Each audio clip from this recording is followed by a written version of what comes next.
Coffee's on. Great, thanks. I'll need it if I'm gonna finish this by tomorrow.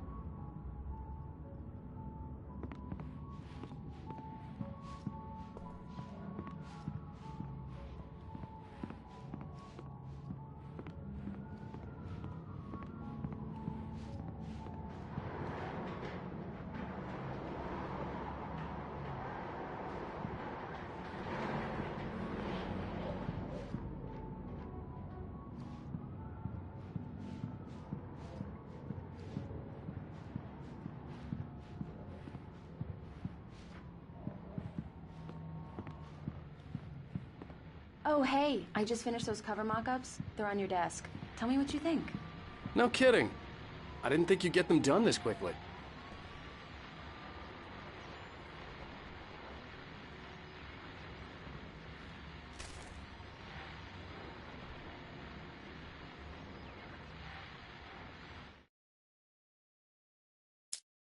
It's true what they say about the fall and the sudden stop at the end. I'd lain here in the snow while the lurid chain of scenes that had led me here kept playing in my head. A rerun of my own private snuff movie.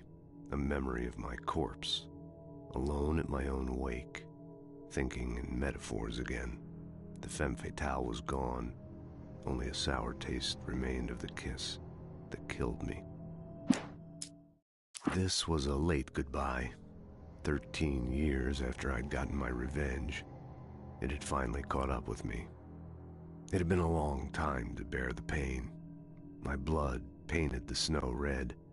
A gruesome slushy dissolved all the scattered painkillers and leisurely dripped down to the sewer, mingling with the bile of the city, becoming one with it. I can see them now, my wife and my baby. Honey, I'm home.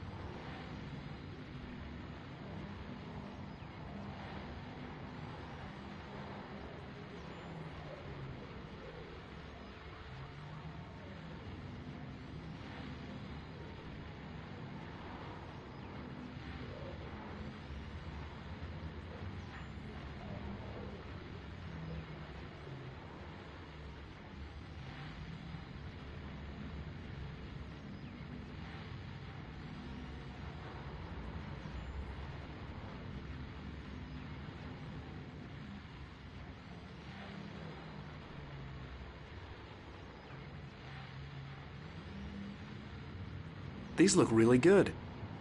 Oh, sure, until Barry gets his hands on them. Which, by the way, will happen over my dead body. The last time was the last time. Oh, and speaking of Barry, he called. Alan! Alan, please check the fuse box. I'm right here. I'm on it, honey. Please hurry. Honey, it's a power outage. I've got the flashlight. Okay. Hi. You okay? I'm sorry. It just really spooked me. Don't worry. We'll just break out the candles. I know it's stupid, but it's just... especially when I'm not prepared for it, you know? It gets to me. I love you. Tell me a story, writer. Okay. I used to have these nightmares when I was a kid. The dark really spooked me, too. When it got really bad, my mom gave me this old light switch. She called it the clicker. The clicker, huh? Yeah. If I ever got scared of the dark, I could just flip the switch and a magic light would scare the monsters away. Oh, sure. Here it is. Alan. Maybe it'll help you, too. Yeah, nice story, writer boy. You made that up right now, didn't you? No. Seriously. I love you, even if you are a liar. Thanks for this.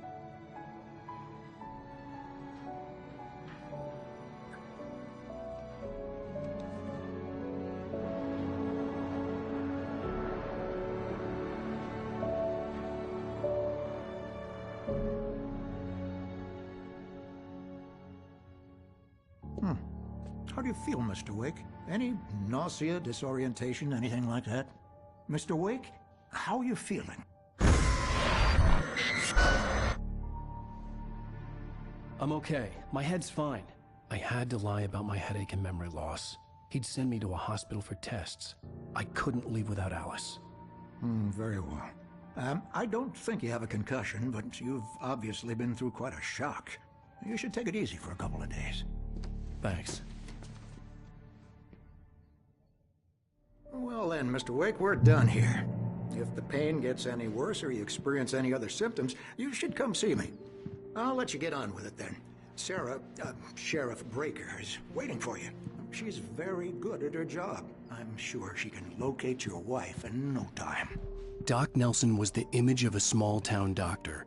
Sheriff Breaker had called him to the station to take a look at the cut in my head.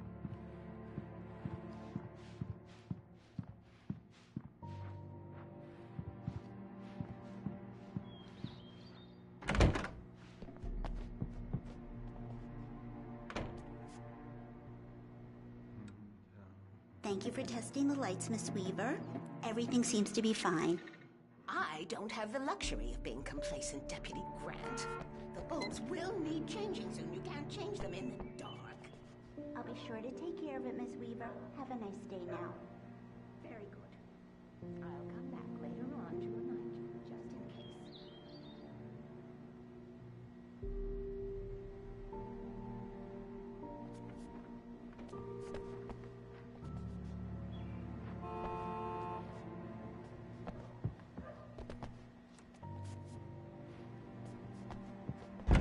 Come in, Mr. Wake. Your phone's on the desk. The battery was dead. It's charged now.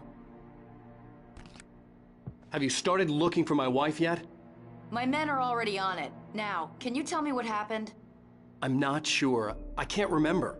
We were arguing. I walked out of the cabin. The cabin on Cauldron Lake? How did you end up at Stucky's gas station? I wanted to tell her what had happened last night, but I couldn't. She'd lock me up. Excuse me. I need to take this. Hello? Alan, please help me. Alice? Stop talking to the law. You'll do exactly what I say if you ever want to see your wife. Who is this? Go to the back lot. There's a hole in the fence on the left. Look inside the junker. I left a little something there to convince you we're all on the same page here. After you ditch the cops, you're gonna meet me in Elderwood National Mr. Park. Wake, can I help There's a you spot with called anything? Lover's Peak. Midnight. Don't do nothing stupid, pal. We're watching you. I need to get some air. The sheriff said I could go out back. Of course, Mr. Wake. You can get there through the cell corridor. Yeah, it's Mulligan here. I'm at Stucky's gas station with Thornton. There's no sign of him. Over. Wait. Yeah, this is Thornton. Look, we've located the break room. It's here. That's some good news, right? Stucky was supposed to be driving it at the rehearsal today. Over. Oh, give me that. Mulligan here. Looks like someone really fresh. Alice looked through the viewfinder, lining up the shot. Cauldron Lake was breathtaking. Something caught her eye. A figure standing in the shadows behind the cabin, like a thin woman in a black dress. She lowered the camera and looked again. No one there. Just a collection of bushes that looked vaguely human-shaped. She shook her head and laughed. Garage. Over. Okay, roger that, guys. Keep looking for... Hey, mister! Hey, can you turn the lights on? The deputies, they don't understand. They won't listen to me. I need it to be bright in here.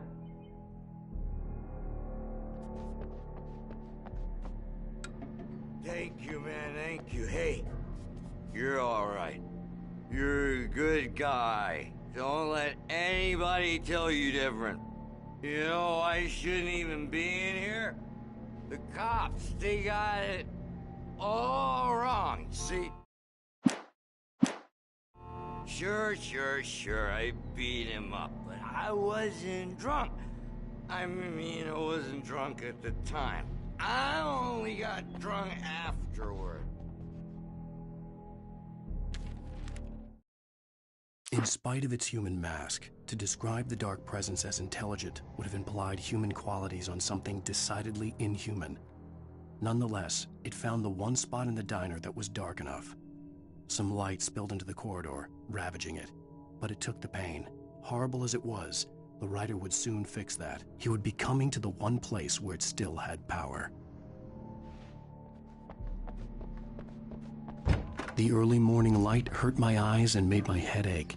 The man on the phone had said, "Go through the fence on the left."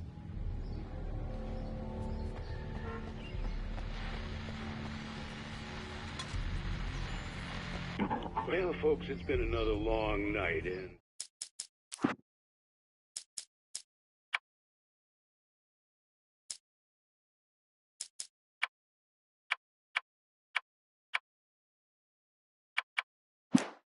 it's about time for me to sign off for a while. God knows I need my beauty sleep. Just one more item before I go. It's been a busy night for the Sheriff's Department. We've had a few broken windows, even a report of shots fired on Main Street. Deputies Mulligan and Thornton had to deal with two intoxicated young men who were celebrating the completion of their Deer Fest float. Now, folks, we get this every year. I know it's exciting, the big day's almost here, but let's save it for the party and leave the gunplay for the shooting competition, huh? There's no point in getting all worked up yet.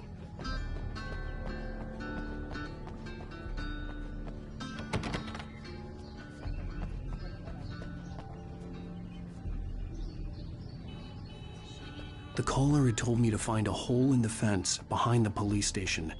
There was something for me in an abandoned car.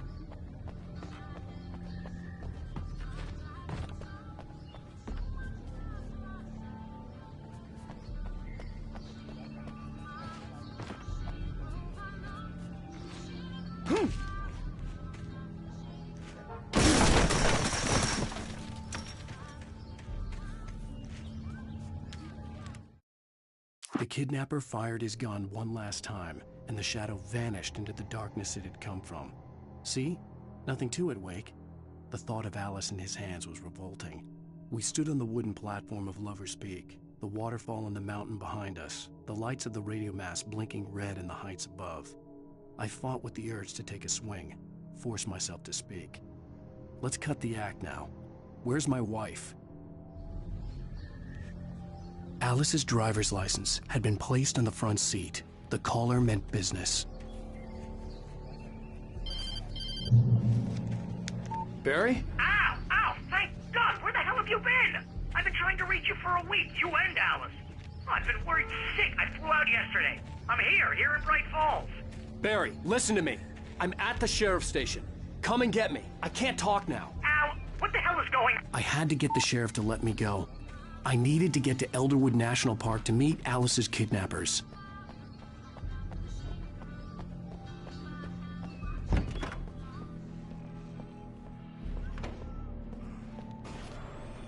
A writer is a light that reveals the world of his story from darkness, shapes it from nothingness. The way a sculptor carves a statue from a block of granite. If I stop, the world I'm making dies. Darkness will reclaim it. It's a long, hard journey into the dark. Alice's life is at stake, but I can't think about that, or I'll lose it. The dread lingers at the edge of perception. I'll push on. Anything is possible here. I'll write the story. I'll save her. Marvelous, Sarah. I just wanted to settle all the damage the Anderson brothers might have inadvertently caused on their recent and regrettable little outing. They are not accountable for their actions, of course. I can assure you that my staff has been reprimanded. Tor and Odin never caused any trouble to anyone when they were still living at their farm. Indeed. All we can do is to slow down the progress of their dementia. Are you feeling any better, Mr. Wake? I'd like to leave. Am I free to go? Well, we still need to talk about... Am I under arrest? No, of course not.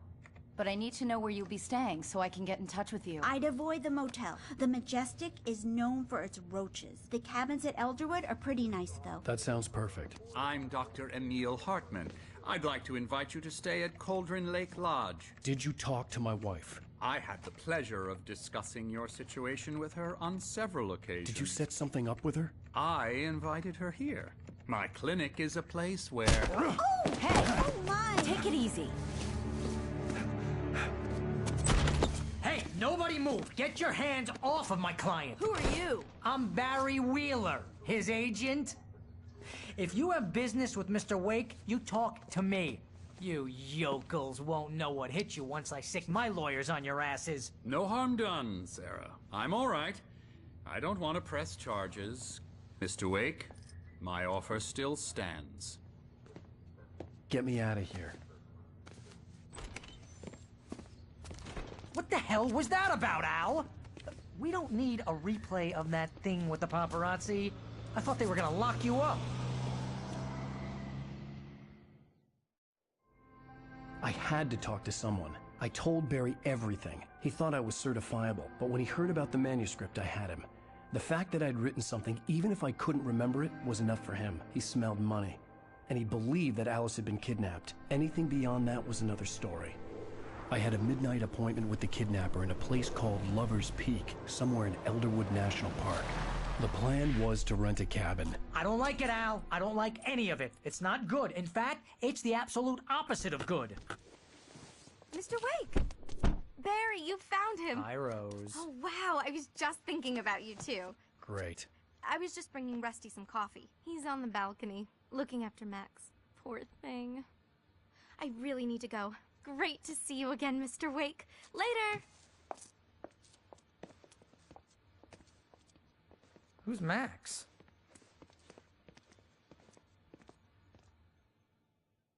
What an airhead. Jeez, Mr. I'm a Finn, so I was born in Finland and have lived here all my life.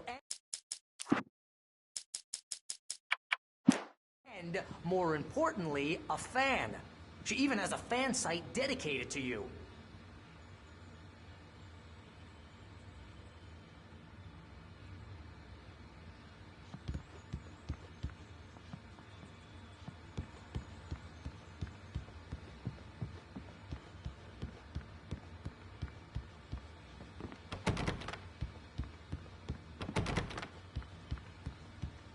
Seriously, Al, what you were saying in the car, just listen to yourself.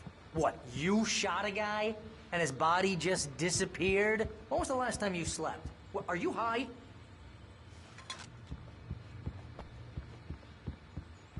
Have you been drinking? No! Look, Barry, I'm missing a week, and someone's got Alice. Do you and everything's understand just what it sounds like when you say stuff like that? Don't get me wrong, it's a good story, could be a bestseller. But when you start confusing fiction with reality, you're buying yourself a ticket to the funny farm. Wait here.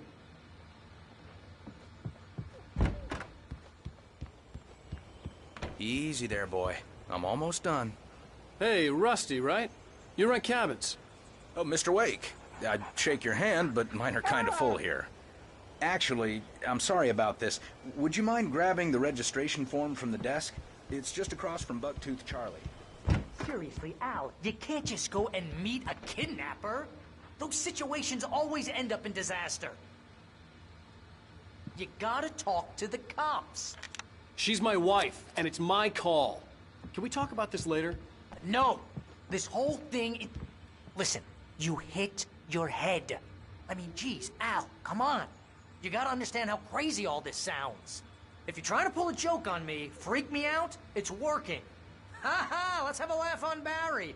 Well, you had me going there real funny, Al. You can quit it now.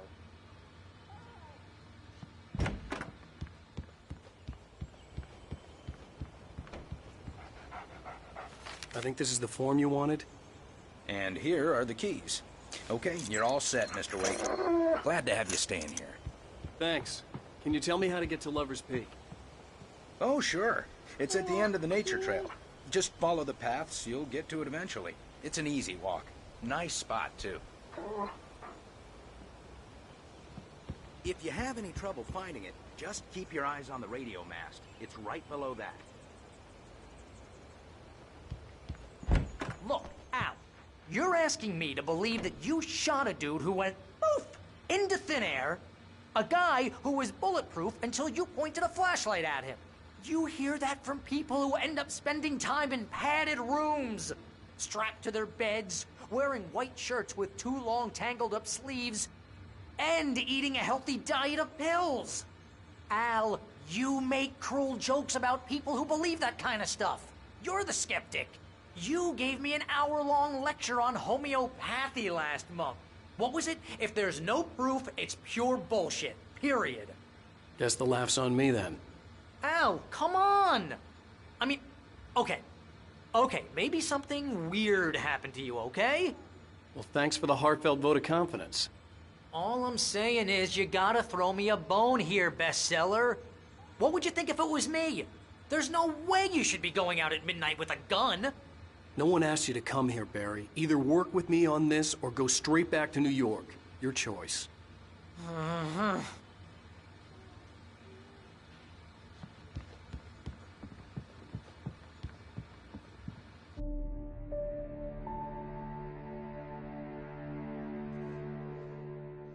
That's just crazy talk, Al. Al? Al?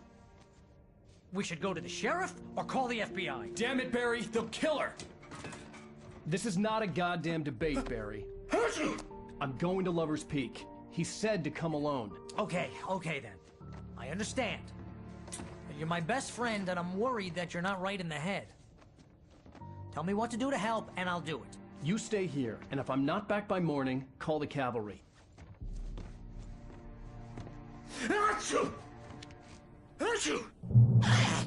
Just be careful with the natives, Al.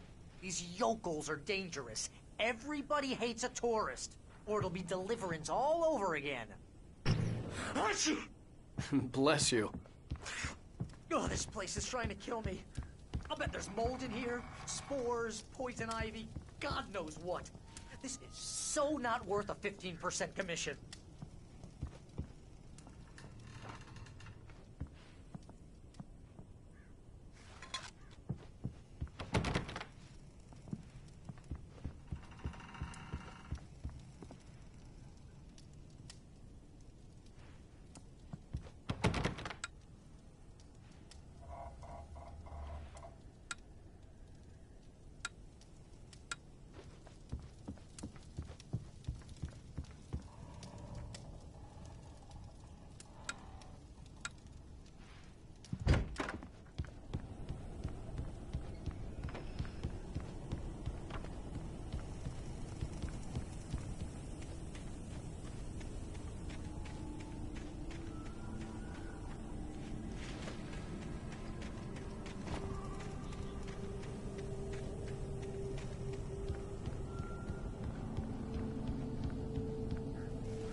I'll wait here, Al. I'll hold down the fort.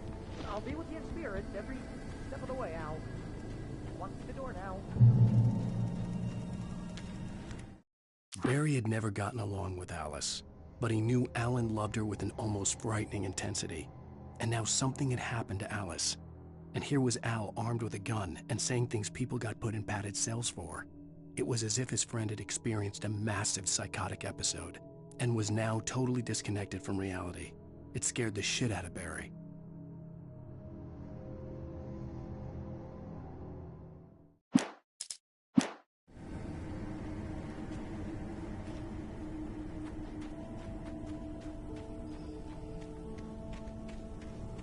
I knew I should have gone to the cops.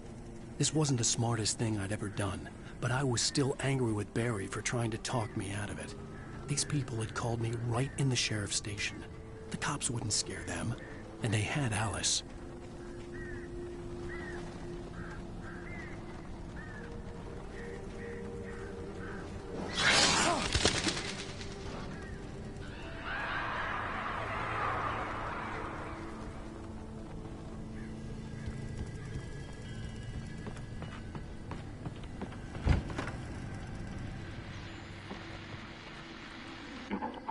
Welcome back to the show, folks. As promised, our very own Dr. Nelson has just parked his rear end in the studio. Doc, what's your Deerfest plan like? My plan? You make it sound a lot more organized than I ever seem to manage.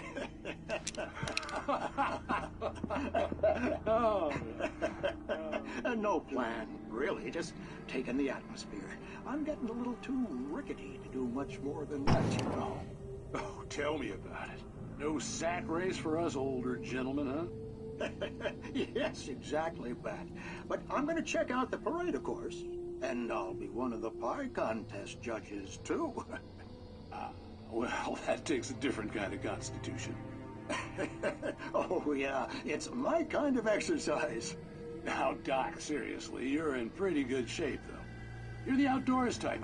I know for a fact you're an avid fisherman. That's right. Matter of fact, just caught a heck of a largemouth bass early this morning. But you're not taking part in the fishing contest? No, not this year. See, Pat, I'm just not that competitive anymore. Now I just like to take my time and enjoy the peace of it. It's no fun if I need to worry about what I'm catching, you know? Considering your track record, the participants are probably pretty happy you feel that way. Well, Pat, that's kind of you to say.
Crime and punishment.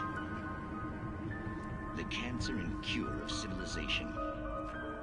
But some crimes are impossible to punish, especially in Night Springs. Tonight's episode, The Man in the Mirror.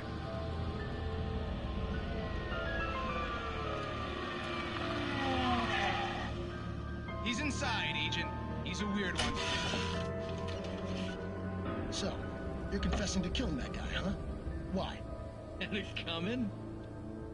Yeah, but why would you do that? I mean, you're a nice guy. Normal.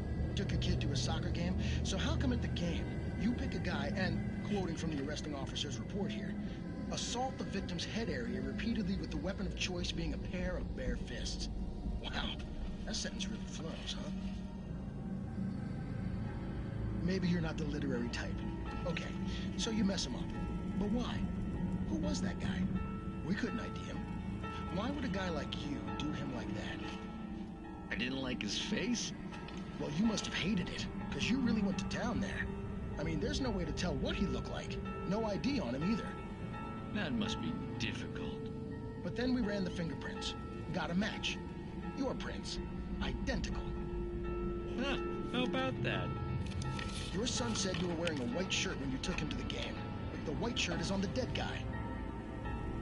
It's plenty red now. You won't get away with this. Do you really think that's in any way relevant to me?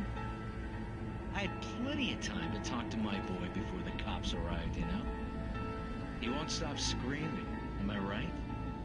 You think he's ever gonna be okay? I left my mark. Believe me. You bastard. What? You gonna shoot me? What's the point? is it? You got me. I don't understand any of this. And you never will. Don't worry. Maybe you'll see me again, Agent. Maybe in the mirror.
The air in the visitor center was heavy with an awful smell, as if some rotten drowned thing had crawled up from its grave.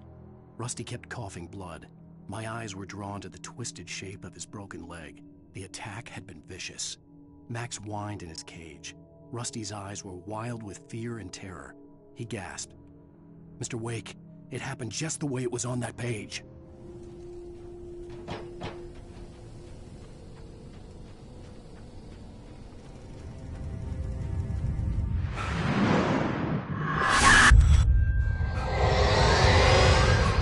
The vision left me weak. This was no head injury. Rusty, damn. Rusty, hang on! I'm coming! Please, help me! Anybody? Help me! Help me! Can you hear me? The visitor center was sturdy, but the impact turned the front of the building into splinters. Rusty was thrown across the lobby like a rag doll and hit the far wall hard.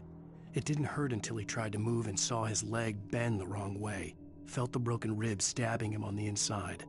Rusty howled in pain and fear, suddenly afraid to die alone.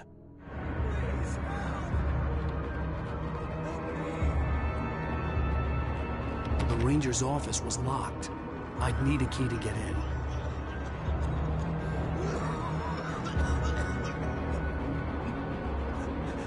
Hello? Help me. Somebody back here. I'm back here. Hey, please. Mr. Wake? Oh, hell. It happened just the way it was on that page. I found. Came true. It knew. So dark. It'll come back for me. You must. The lights. In the office. I have the key. Okay, Rusty. Hang on. I'll be right back. Whatever did this couldn't be far. Rusty had found a page from the manuscript. It would help me understand what had happened. Shh. Good boy.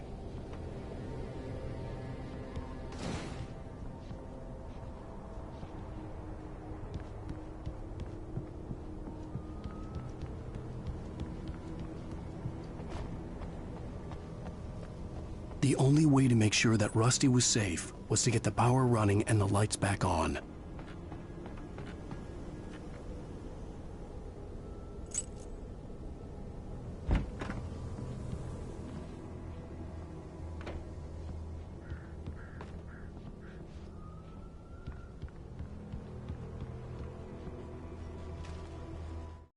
At the last instant, I changed direction and threw myself down.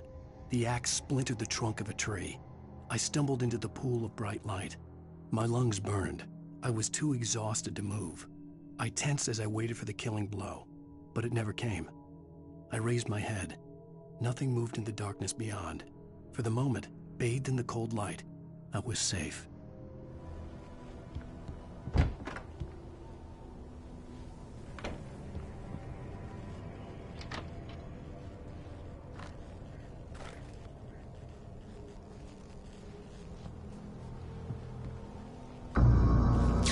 was too late. Someone had destroyed the circuit breaker. There was no way to get the lights back on. Rusty! Rusty!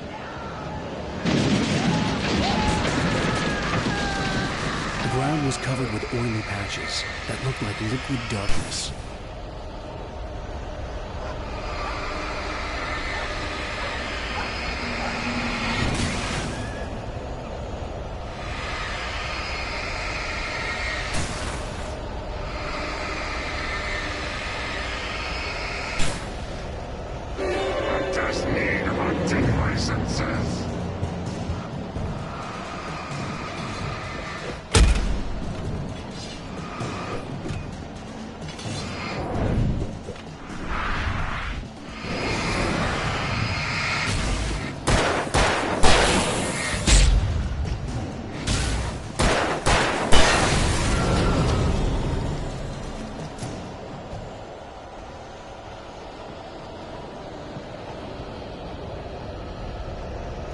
Something had torn a mammoth-sized hole in the wall.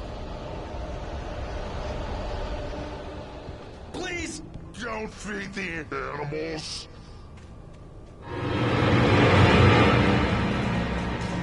Fishing! For those visitors who purchase a park fishing license, obey the Park Ranger's instructions at all times. Rusty?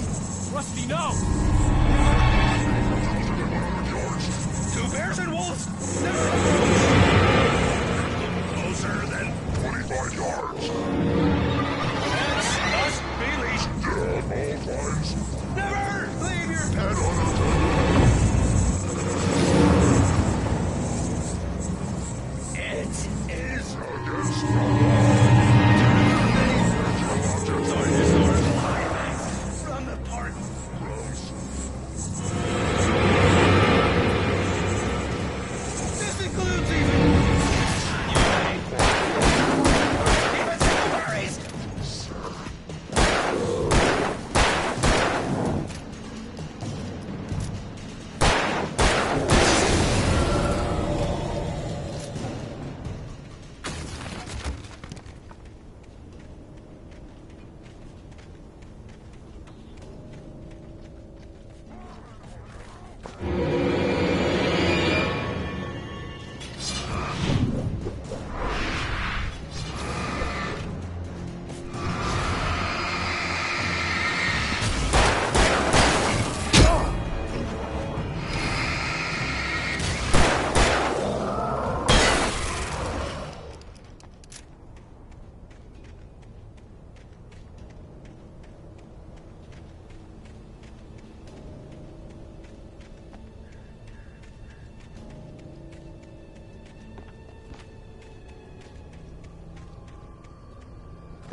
What the hell was that?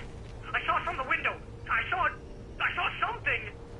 Forget about it, Barry. It's just me going crazy. Oh, jeez. Oh, jeez.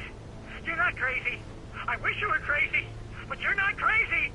Ow, be careful. Stay in the cabin. Don't open the door for anyone. I mean it.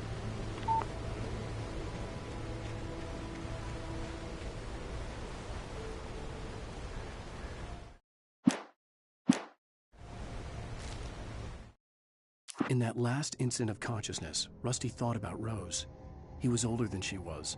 Rose was barely out of her teens, but she made him feel young and forget what a train wreck his long-dead marriage had been. He still wore the ring. He'd been waiting for her to tell him to take it off. Now she never would.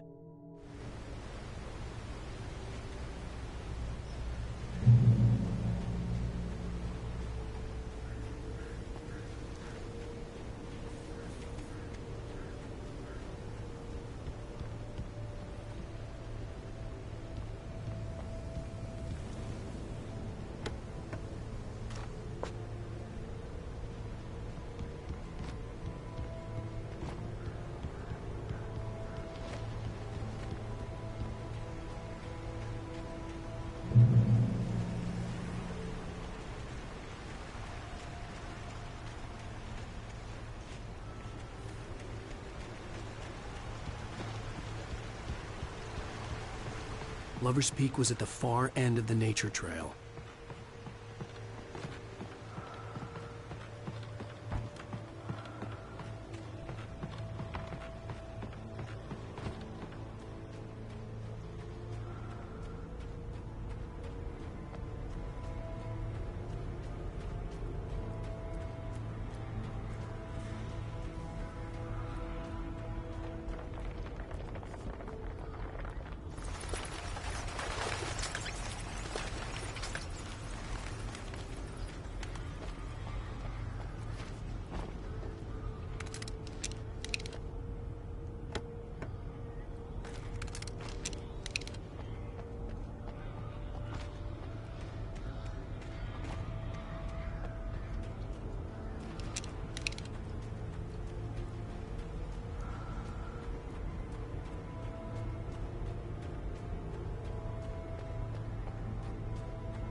Nobody in Bright Falls seemed to know where Al was, but Rose, the waitress at the diner, had seen him. From what Barry could tell, Al pretty much fell off the face of the earth when he left the diner. Rose was just the kind of fan that Al hated, but she really tried to help. She was smart too, knew a lot about what was going on in the town, knew a lot about Al, even knew who Barry was. Barry liked her. That was no big surprise. When it came to women, Barry and Al rarely saw eye to eye.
turned the corner, afraid of what the flashlight's beam might reveal.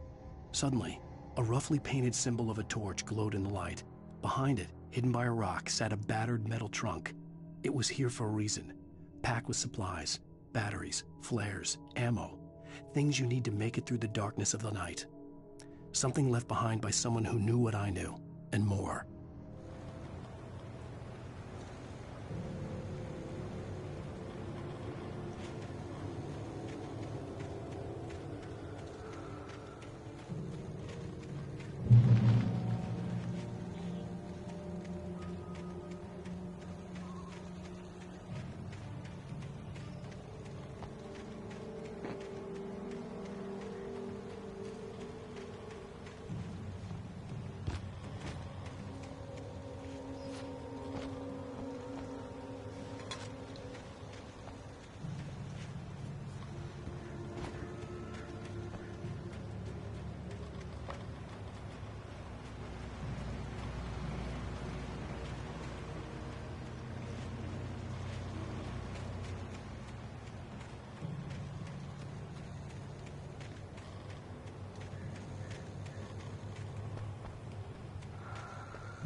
Agent Nightingale didn't want to be in Bright Falls.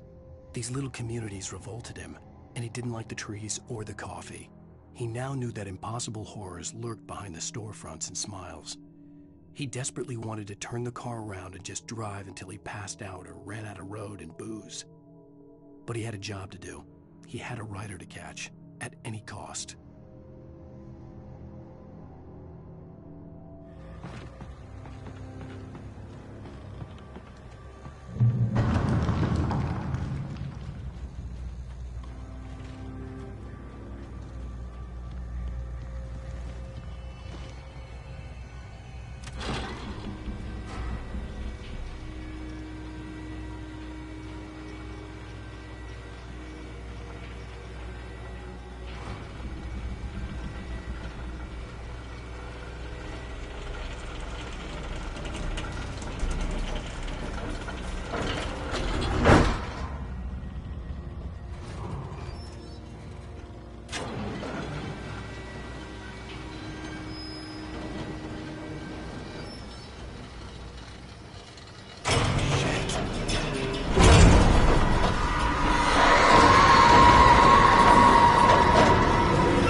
Come on, we gotta get moving. More of them coming. That flashlight's kid stuff. The flares won't keep the bastards away.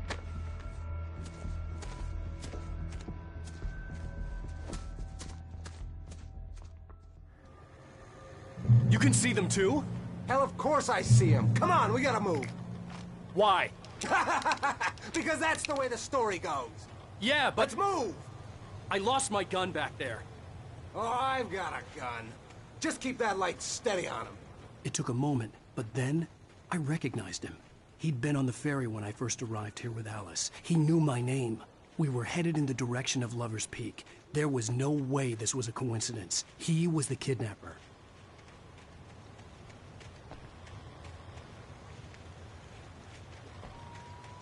Come on, Wake! You better keep up. You set him up, and I'll knock him down, Wake.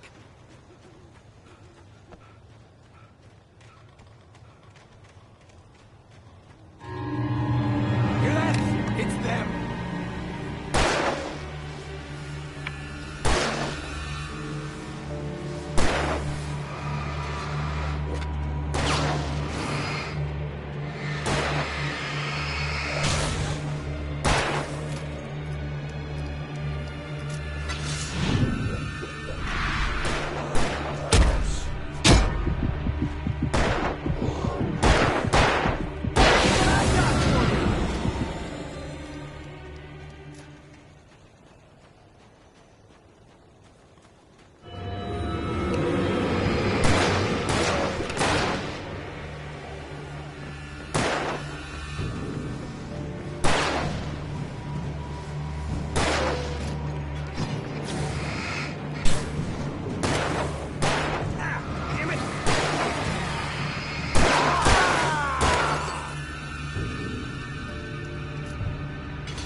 Lover's Peak.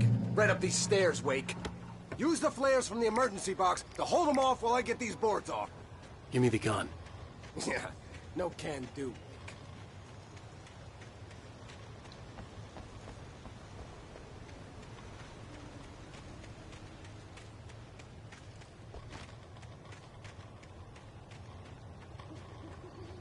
Wake. Are you kidding? Give me the gun!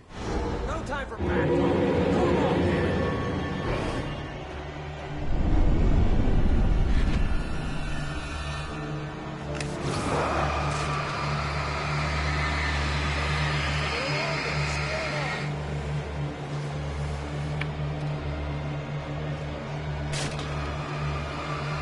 Get some light on those bastards. That'll keep them all right.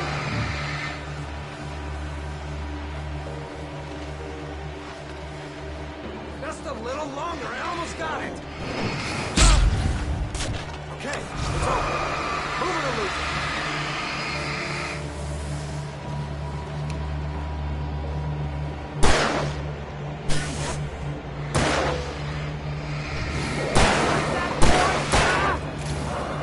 Oh, you feeling better now, Wade?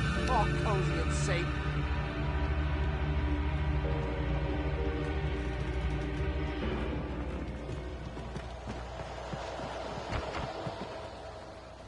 Better get ready. They'll be on us soon.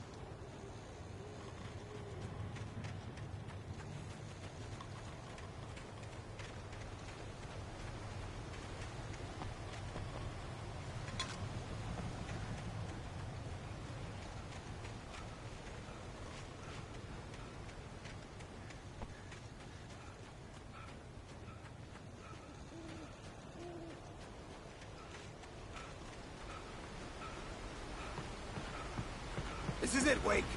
Last stand. There's more flares here. Get ready. We fight them as long as they keep coming. Give me the goddamn gun! They're coming! That's not how this goes. Get with the program, Wake.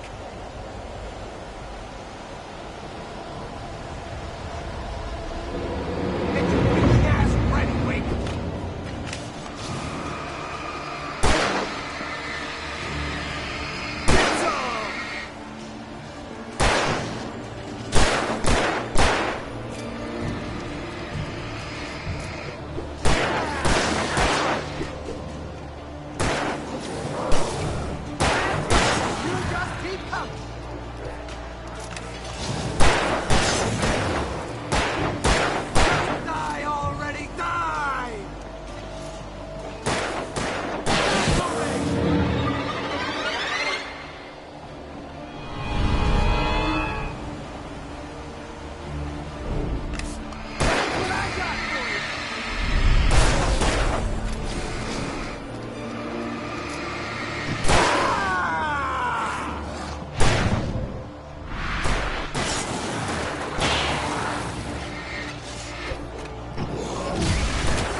Let's cut the act now.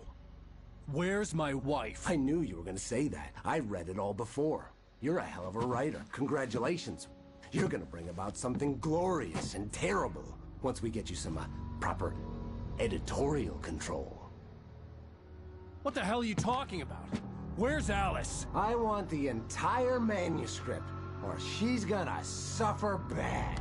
You touch her and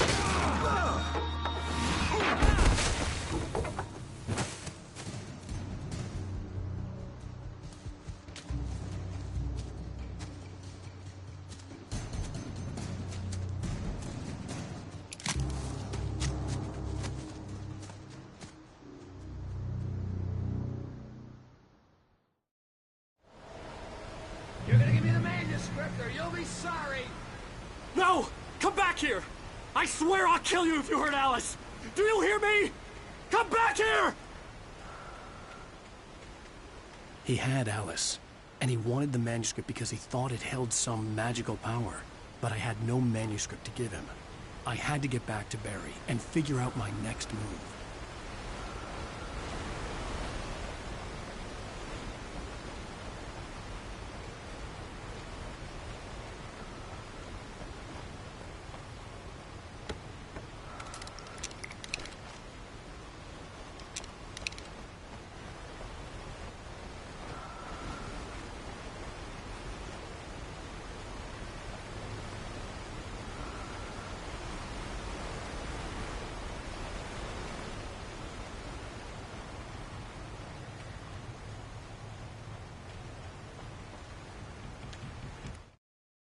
On more than one occasion, Alice had tried to explain to me how it felt to be afraid of the dark.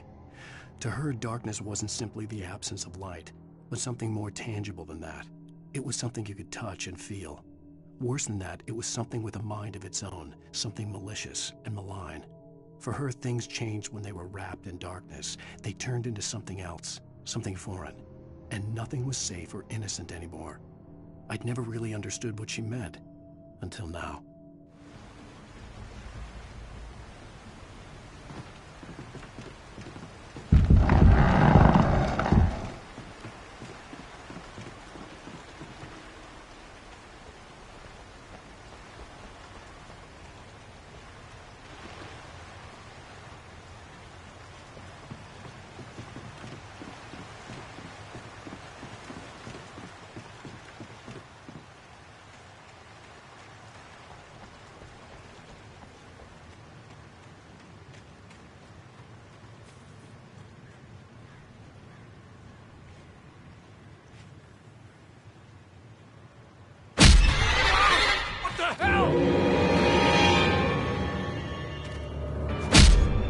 Rusty had warned me about these things. It hurt like hell. I was stuck.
Sarah didn't care about the legal threats Wake's agent had made. She let Wake go without argument, because there was something about him she couldn't quite put her finger on, something that reminded her of her father. She didn't think Wake would hurt his wife. Then she thought about the way he waded into Hartman, that hair-trigger rage flaring up without warning.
night had been one desperate situation after another.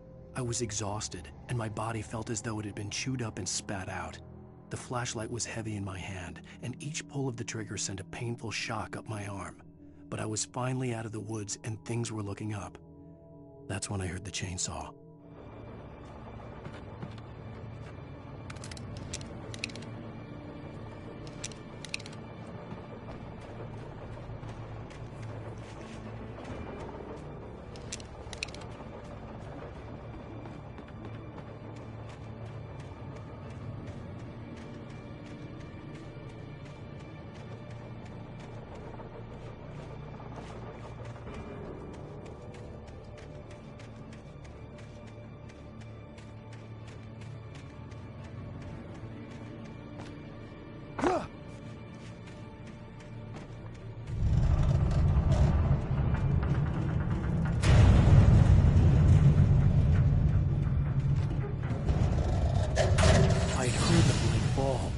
Made no sense.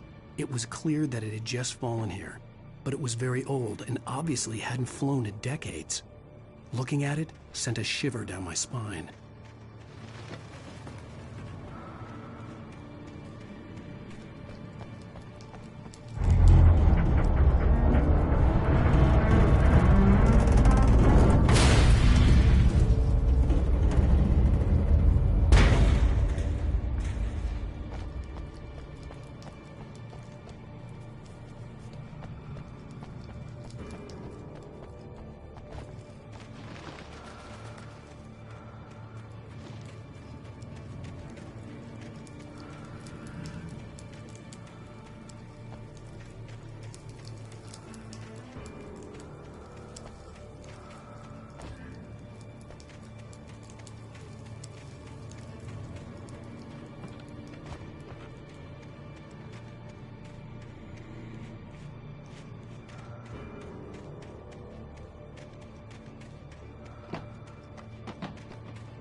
When Barry saw the darkness attack the visitor center, it made him a believer. The men Al said he'd shot, they hadn't been just locals on crank. Somehow the world had changed, like the channel had been switched without warning. You think you're watching a sitcom, and you're really watching a horror show. When the birds started attacking the cabin, Barry wasn't surprised, just terrified.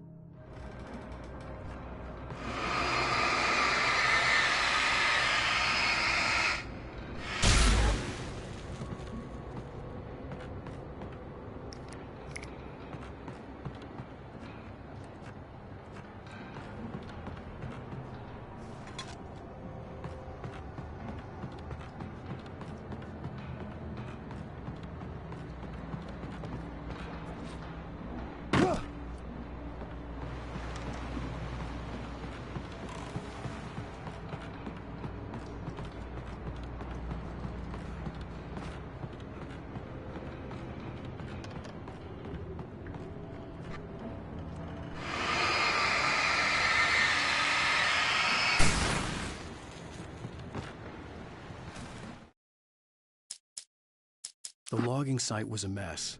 The modular office had been pushed off the cliff. Deputy Thornton climbed up from the wreckage excited, breathing hard from the exertion. Nobody there. It's weird. Don't you think that's weird? Bored, Mulligan let out a mighty snort. Hell, it's always weird, Thornton. Just a question of sorting out what kind of weird it is this time around.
Beware of Widowmakers!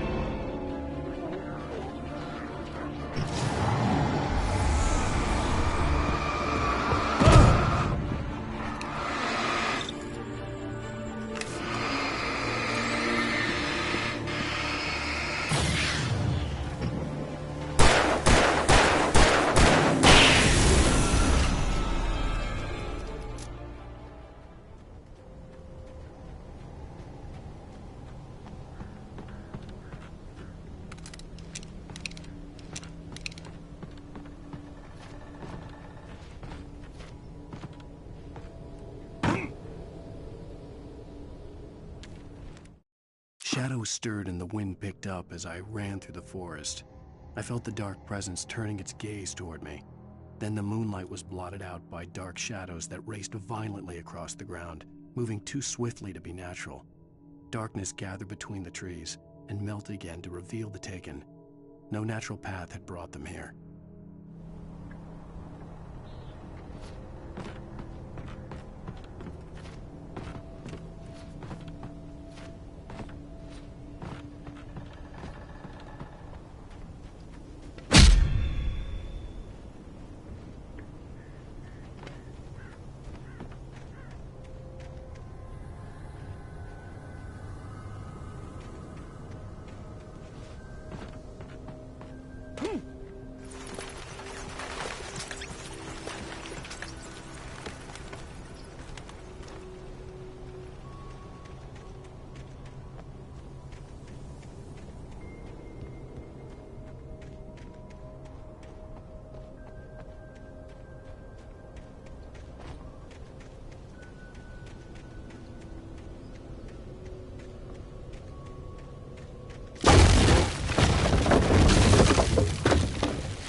Barry?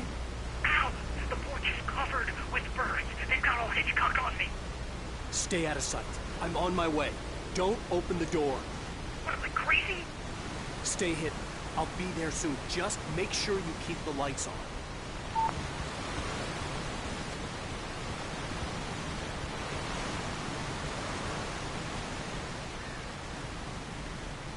I still had to reach Barry at the cabin, but at least I was out of the woods.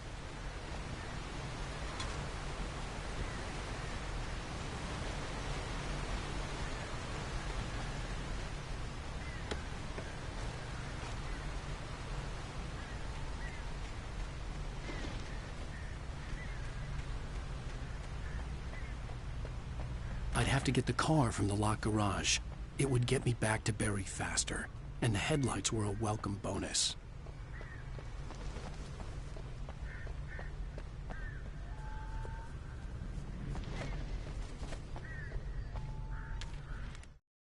The FBI agent's command froze me in place.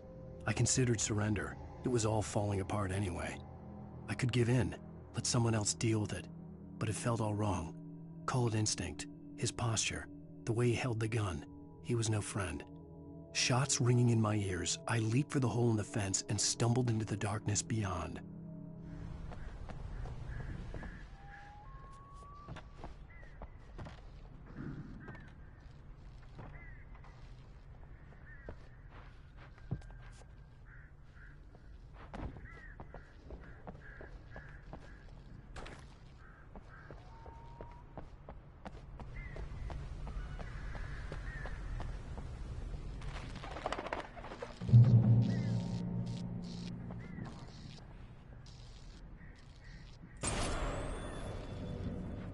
A story is not a machine that does what you tell it. A story is a beast with a life of its own. You can create it, shape it, but as the story grows, it starts wanting things of its own. Change one thing and you set off a chain reaction of events that spreads through the whole thing. The characters have to be true to themselves. The events need to follow a logic that fits the story. A single flaw and the magic is gone. The story dies. Alice dies. You can harm on nature and yourself.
There was no misunderstanding. Cauldron Lake was where Alice and I had stayed. But there was no cabin, and no island. I was missing a week. What had happened to me? What had happened to Alice? I had to get her back. I couldn't face life without her.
The flare gun was probably the best weapon I could imagine against the dark things I was facing.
It was the kidnapper.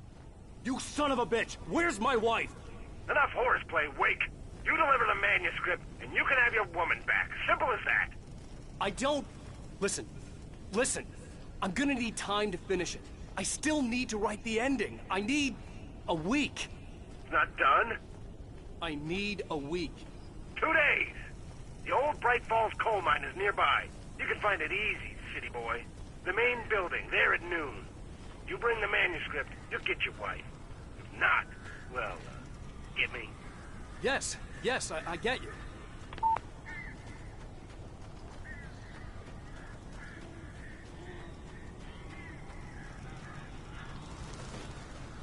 Barry had talked about birds over the phone.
Hey, Al. I'm sorry for thinking you were having a psychotic episode, man. I sent Barry to the town to ask around about a man fitting the kidnapper's description. He'd go through the archives of the local paper. Perhaps he could learn something. Anything about the island and the cabin that had disappeared. The man wanted a manuscript. I had to try to write him one to get Alice back.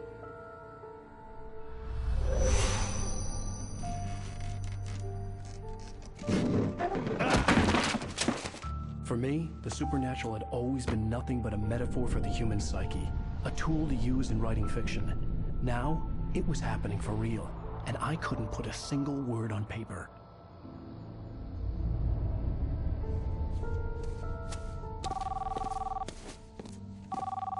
Barry Wheeler speaking. This is Rose. Rose? I found Mr. Wake's pages. Oh, you sweet, brilliant girl. Could you and Mr. Wake come get them? I live in the trailer park outside the town. We'll be there in less than an hour. I know. See you soon. Have a great day. Hope you come back soon. Welcome to the Oh Dear Diner. Good girl.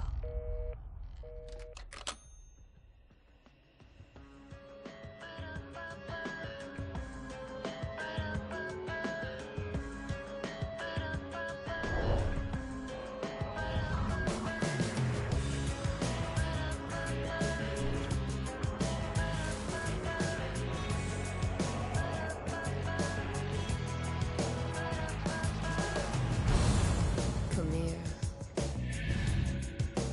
Pretty please. Can you tell me where? Previously on Alan Wake, Alice has been kidnapped. Alan, please help me. Alice? You'll do exactly what I say if you ever want to see your wife again. I can't tell anyone except my agent Barry. Damn it, Barry, they'll kill her! You're my best friend, and I'm worried that you're not right in the head. The ransom is a manuscript I supposedly wrote that's coming true before my eyes. It happened just the way it was on that page. So dark. I have found only a few scattered pages. I want the entire manuscript. The deadline is in 2 days. I found Mr. Wake's pages. Good girl. How the hell did she get her hands on the manuscript anyway? I don't know. She's resourceful. I told you were too hard on her. Listen, I found out all sorts of interesting stuff while I was digging around. Yeah. Mr. Wake, it's Sheriff Breaker. We have an FBI agent here, Agent Nightingale. FBI? He's anxious to see you. You'd better come to the station. Okay, I'll be right over, Sheriff. Let's make this quick, huh? Help you folks? Name's Randolph. I'm the manager. We're looking for Rose. Works as a waitress down at the diner. Rose, sure. Nice girl. Who wants to know? I'm Alan Wake. The writer, huh? I heard on the radio you were visiting. Well, I'll show you her trailer. That Rose, she's a nice girl. Always pays her rent on time. As I was saying, Al, I found all sorts of weird stuff from the local newspaper's archives. This place is crazy. Disappearances, mysterious deaths, urban legends come true, and, get this, most of this stuff takes place around Cauldron Lake. Well, you ain't wrong, mister. The Indians thought the lake was a doorway to the underworld. I'm the God-fearing type myself. I don't hold with that sort of thing. Yeah, okay. Anyway, there was an island there owned by a guy called Thomas Zane. Now, some of the articles I found about him make him out to be a famous writer, but I ran a bunch of searches, couldn't find a single thing he wrote. Zane was heavily into diving, so much so that the place came to be called Diver's Isle. But the volcano under the lake erupted in 1970, and Zane went down with the island.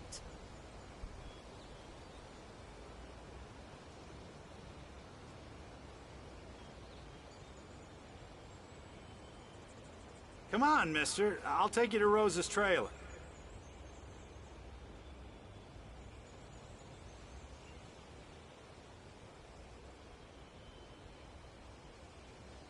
Just follow me. It's not far.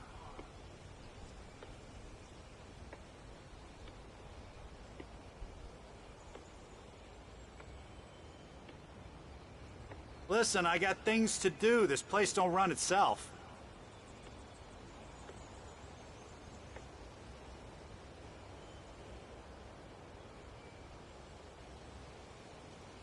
Oh, give me a break, mister. Can we just get a move on?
Yeah, how about that? It was there in the morning, as if it had fallen from the sky. But it would take a tornado to lift something like that. We're damn lucky it didn't crush any of the trailers.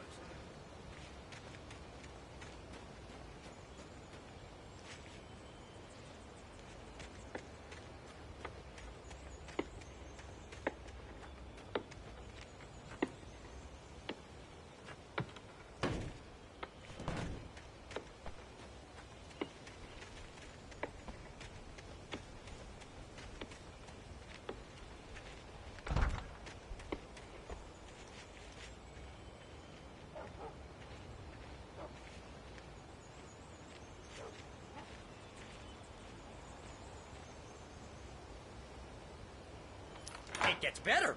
A local girl, Barbara Jagger, drowned in Cauldron Lake just a week earlier. They were lovers. Sure, Jagger's a local spook story. The Scratching Hag. Comes for you in the dark. Childish stuff like that. Anyway, Al, I'm just getting to the best part. All of the articles about this stuff were written by Cynthia Weaver. I asked around, and she's that crazy bag lady you met. Yeah, anyway, she knew both Jagger and Zane before they both died, and she had some kind of a breakdown.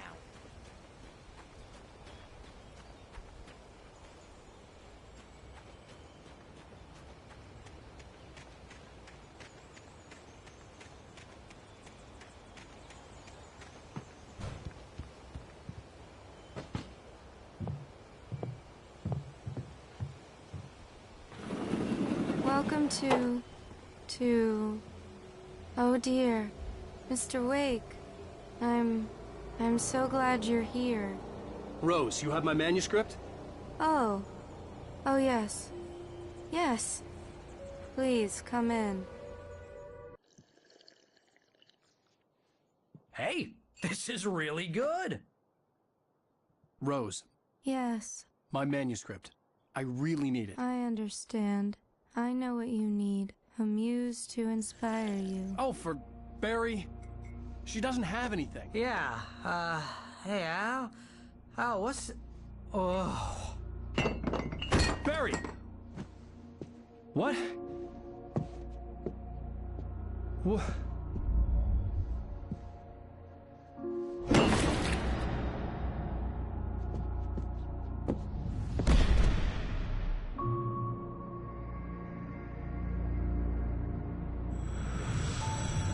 It's coming for you, hiding in my barber's skin. I'm too weak to stop it. You must turn the lights on. I promised I'd come visit you and your lovely wife. You must finish what you started. I insist. You must turn the lights on. Turn the light on. Back to work, boy.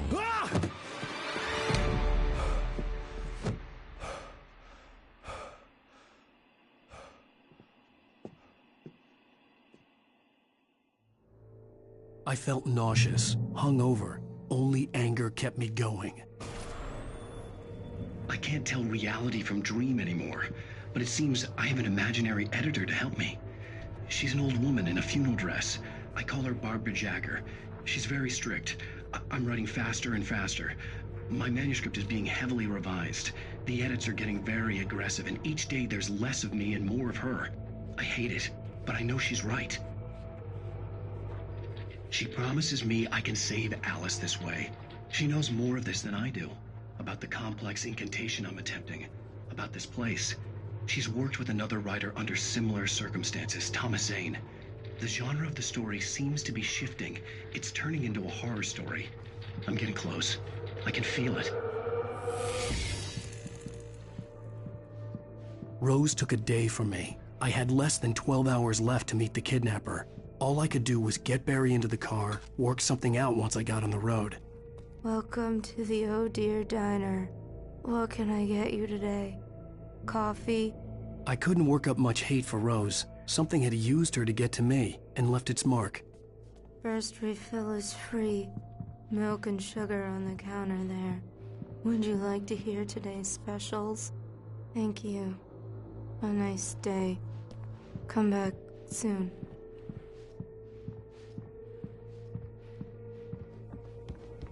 My gun and flashlight were gone. I'd have to find a way to get Barry into the car as quickly as possible. There was no time to waste. Mr. Randolph liked Rose. That little smile she had. How she was still sweet when life had tried so hard to make her bitter. It wasn't any of his business what she did in her trailer.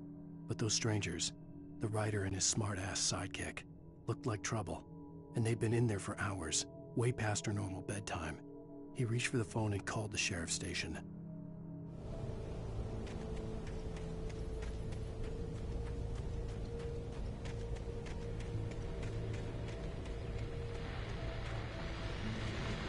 I just stepped outside to catch a breath of fresh air. Let me tell you, the weather's getting heavy. Nights like this make me especially glad I'm here talking to you and not home in bed. Once the weather takes a turn like this, I can't sleep at all. It's all tangled bed sheets and dark thoughts, punctuated by the occasional plunge into nightmare. Is it just me? Well, perhaps it is. But I hope I can make the night a little bit easier to get through. Caller, you're on KBF FM. Hey, hi, it's Walt Snyder. What's on your mind, Walt? Well, I am the way you are, but, well, I can't sleep either, you know? I just been staring out the window here, trying to make sense of it all, but, I ain't been drinking either, you know, I just... Well, you sound like a man with a problem, Walt. I had argument with Danny, and, then I got in trouble with the law, and,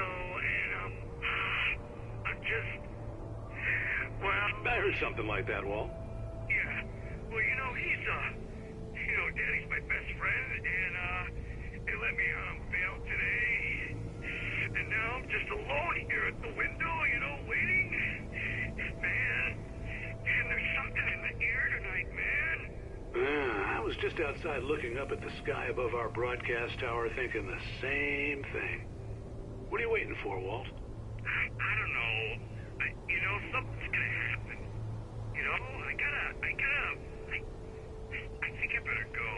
Well, Walt, maybe... No, thanks, Pat. Well, good luck to you, Walt. Hang in there. Let's take a little break, folks. This weather's really something else, huh? How can I be sure that you'll walk away?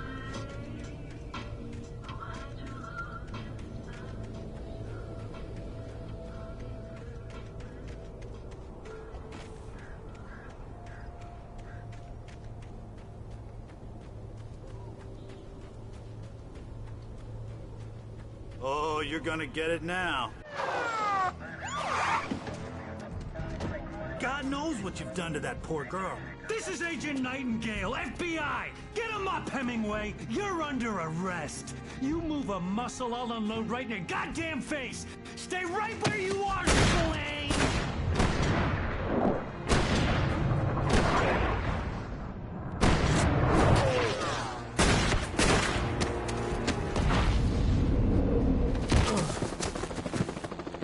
What are? I'm standing right here, you goddamn maniac!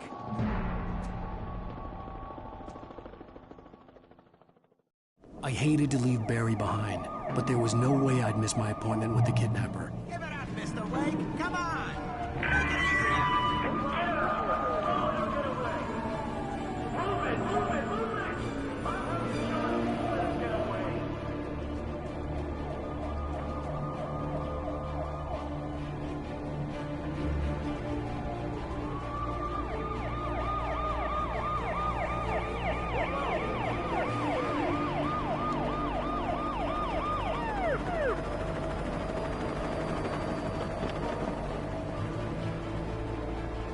There he is!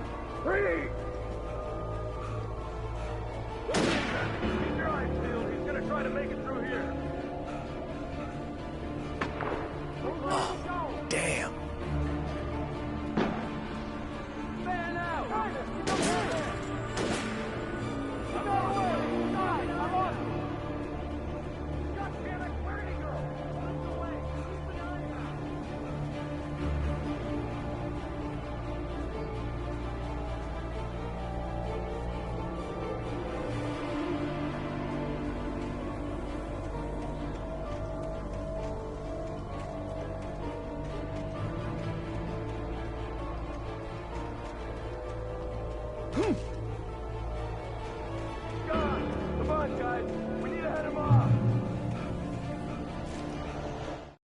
For decades, the darkness that wore Barbara Jagger's skin slept fitfully in the dark place that was its home and prison.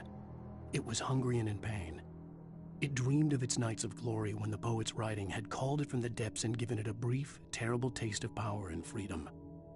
The rock stars had stirred it from the deep sleep the poet had sunk it back to in the end. When it sensed the writer on the ferry, it opened its eyes.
This horror was everywhere I went, circling me.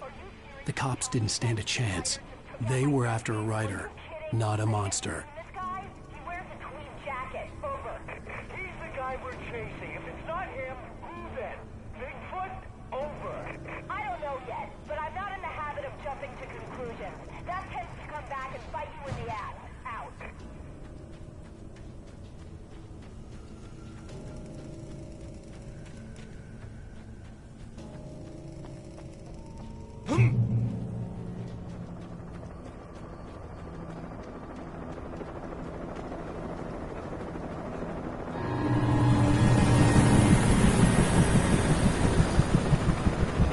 You on the ground.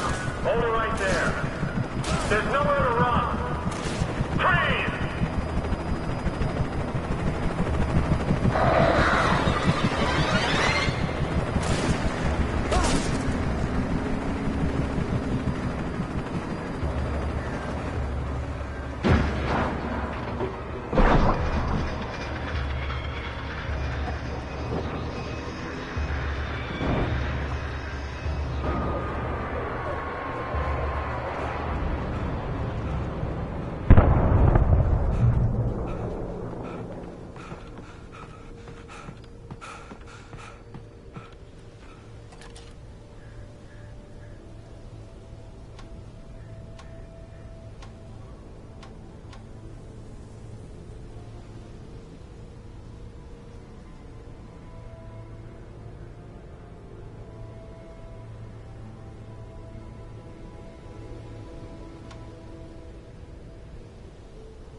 This is Jane. Mulligan, Thornton, come in. Over. Thornton here. Jane, we got both Wheeler and Rose in custody. They didn't put up a fight or anything. Why, they were... Hey, what are you... Come on. Sit down and give me that. Jane, Mulligan here. Over. Go ahead, Mulligan. Over. We got Wheeler and Rose here. Wheeler's drunk or hopped up on something. Speaking of which, that Fed had a pretty distinctive whiff of Otis Scotch about him, you know what I mean. Over. I don't have anything on that, Deputy Mulligan. Over. Well, whatever. Anyway, Rose is just being plain weird here. You better get Doc in to take a look at both. Over. Gotcha. You better get them here quickly. The, Fed's gonna want to interview Wheeler. Over. Oh, yeah, I'll bet he does. Looks like they have a lot in common. Mulligan out.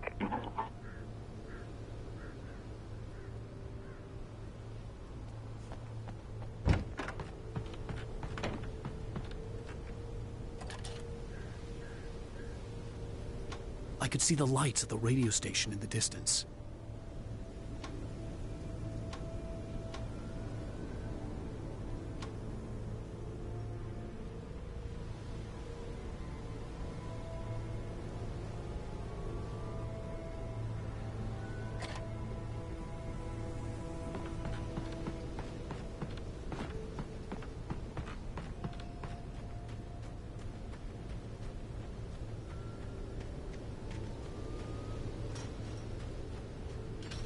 I imagined that the broadcast tower in the distance was part of the local radio station.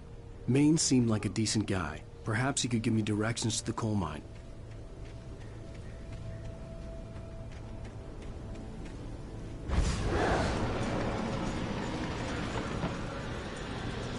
Unnatural shadows clung to the gate. The darkness that was after me was trying to stop me. I wouldn't get through without a light.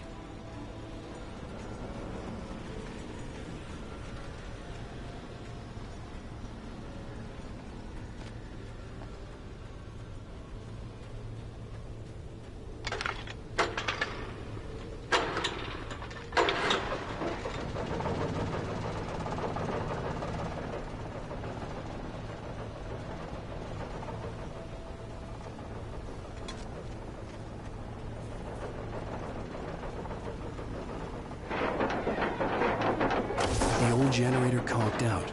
I'd have to see if I could fix it and try again.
It took me a moment to recognize the flashbang grenades. They were an ideal weapon for my situation. Team 1, come in. Over. Team 1, this is Sheriff Breaker. Report. Over.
And here's another call. You're on KBF-FM with Pat Maine. It's Milt Peabody, Pat. What's on your mind, Milt? Well, I live near the trailer park, Pat, and there's a big ruckus going on over there. Well, that's just up the road from me, too. What's going on, do you know? I don't know, but there's a bunch of police cars there, lots of sirens, a helicopter buzzing around, and I think I heard some gunshots. Gunshots? Yes, sir, like from a pistol. So can you find out what's going on? Because it's just next door, and they're popping off guns there. They're still shooting? No, it was maybe 10, 15 minutes ago. It sounds serious, Pat. I'm telling you, it don't sound like no party. Well, I'm certainly going to give the station a call, Milt. Okay. You'll hear it here as soon as I hear from them. Okay, thanks.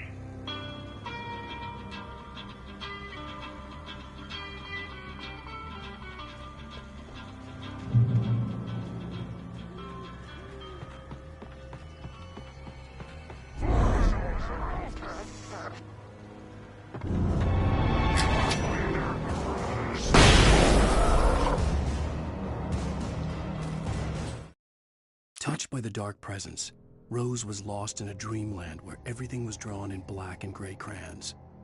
The old lady had promised her that all her wishes would come true. She would be Alan Wake's muse. She was smiling so hard it hurt her face. She crushed a bottle full of sleeping pills into the coffee. Deep down inside, she was screaming in terror.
Could lend me a car to get to the coal mine.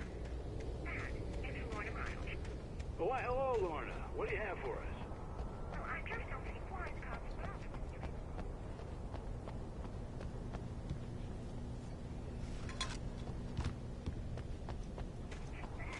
The sheriff should be helping us normal citizens instead of wasting resources on those people. Well, they'll have to try to sort themselves out. I'm sorry, but my granddaddy settled in Bright Falls in 1911. well, thank you very much for that compassionate viewpoint, Lorna. Oh, here's a little surprise. The famous writer Alan Wake just walked in. Folks, I'm going to see if I can talk him into an interview. Come on in, Mr. Wake. Oh, I'm so glad you could find the time to do this, Mr. Wake. Nowhere to run now, Dan Brown. You back away from me. Don't hurt it. Whoa. Everyone calm down. Put the gun down. We're all friends here, right? Cool your jets, Nightingale. We got him. Judas Priest! What the hell's the matter with you? There's a civilian in there.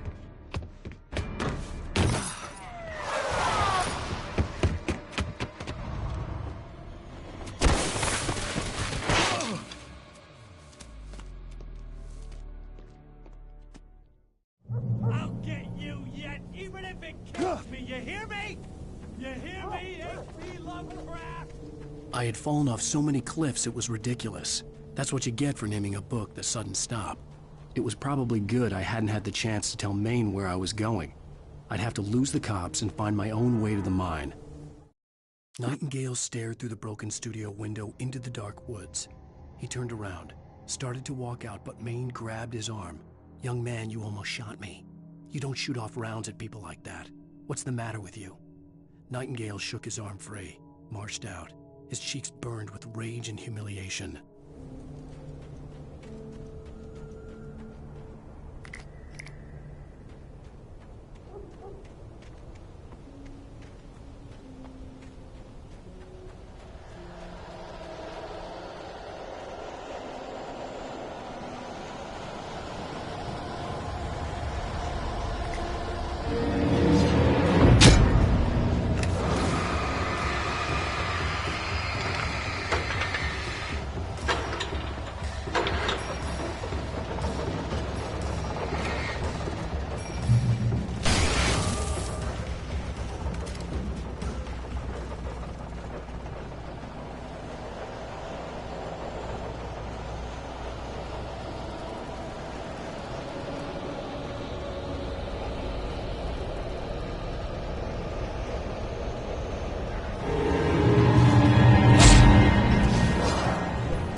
There was no sensible reason for the power company work lights to be here.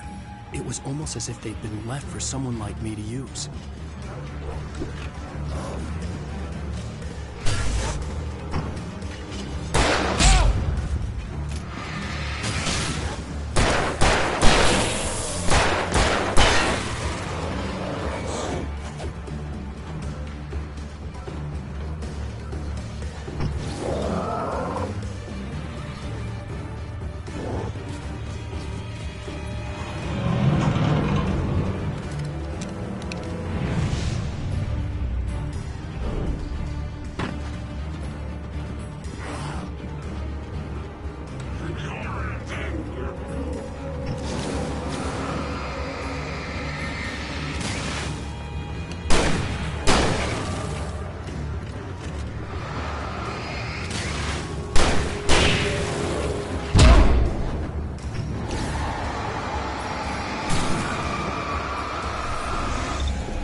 The bulldozer's engine roared to life. Mud and rocks flew as it fought for traction. It crashed through the concrete wall and landed heavily in the yard. If it were an animal, it would have shaken its head after the impact, fixed its eyes on me, and charged. Of course, it had no head, nor eyes. Shadows crawled on its form, twisting it into a monster. Then, it came for me.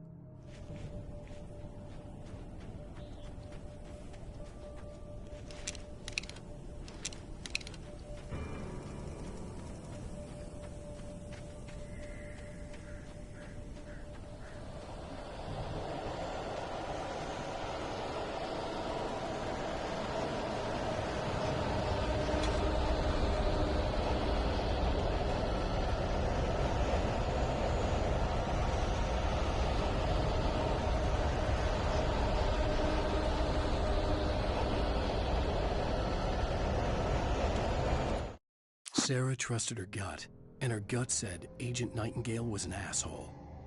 He felt wrong, and it wasn't just the smell of stale booze. It was in the way he flashed his badge, pulled rank, the look in his eyes when he wanted answers. Where was Alan Wake? What was this about an accident? Where was his wife? And most importantly, why did she let Wake go? He wouldn't answer her questions. Federal business was all he'd say.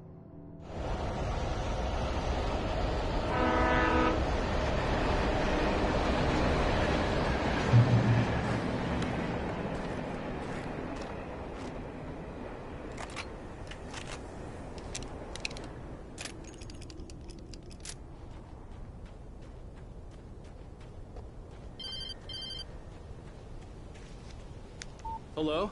The most stubborn man I've ever met. Alice? Alice? Alan. I'm so afraid. It keeps me in the dark. Please help me. I look at you, Alan, and it's not you. Something else. Looking out from behind your eyes. Alice, I'm here. I'm so alone here. It's all gonna go to hell. You need to be careful. Cooperate. The connection had been terrible, but that wasn't the only thing that hadn't been right with the call. She sounded wrong somehow, but she had called me.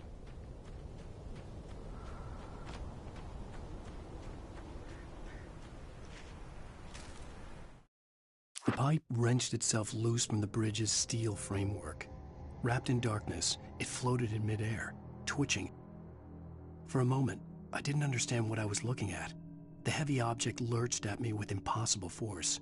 I threw myself out of the way, but just barely. When I turned my flashlight on it, it shook in a dark rage before it flew at me again.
I could see a railway bridge up ahead, and a warehouse of some sort on the opposite shore. I hoped I could find a car from there.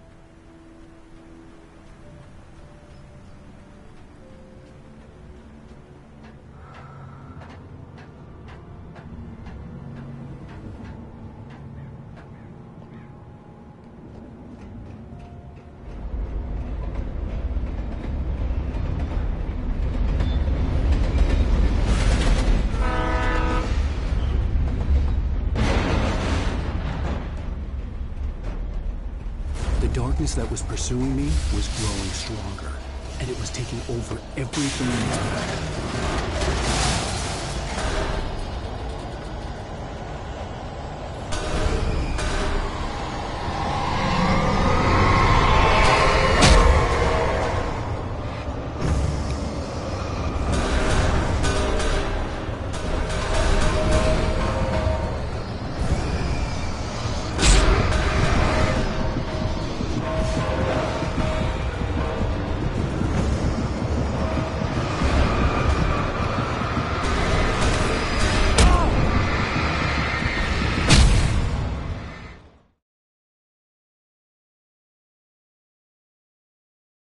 Sword on the opposite shore. I hoped I could find a car from there.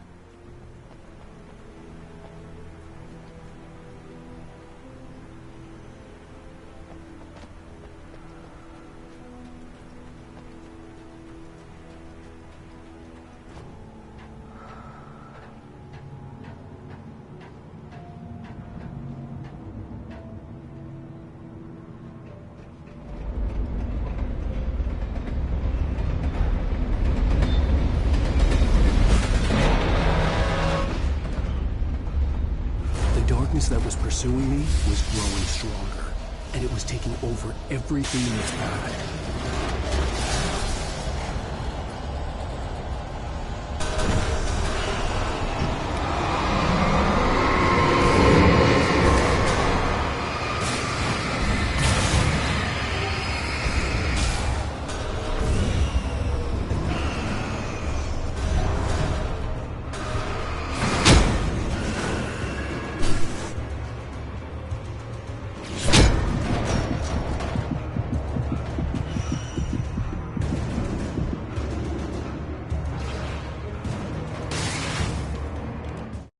I slammed the door shut right in his smug face.